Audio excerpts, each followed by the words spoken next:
Hello everyone, আজকে বাগানে চলে এসেছি। দেখুন, একটা বোম্বাই লঙ্কা হয়েছে গাছ, সেটাই আজকে হারভেস্ট করে নেব। দুটো ফল পেকেছে, এই যে দেখুন, বোম্বাই লঙ্কা বা নাগা চিলি, কিং চিলিও বলে। এই যে দেখুন, আপনারা এই লঙ্কাটা খেয়েছেন কিনা অবশ্যই কমেন্ট করে জানাবেন। এই যে দেখুন, আর এটার বীজ লাগলে আমাদের কাছ থেকে কালেক্ট করতে পারেন।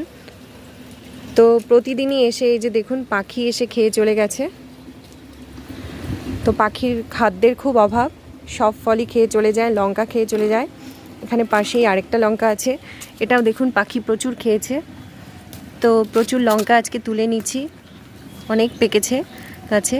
তো এই দুই ধরনের লঙ্কা তুলে নিলাম। ভালো লাগলে অবশ্যই একটা লাইক করবেন আপনারা। আর এই যে বোম্বাই লঙ্কার গাছটা দেখুন, ভীষণ সুন্দরভাবে হয়েছে, প্রচুর ফল হয়েছে। আর পাখির হাত থেকে বাঁচানোর জন্য এখানে ফলগুলোকে ঢেকে রাখা হয়েছে একটা প্লাস্টিক দিয়ে।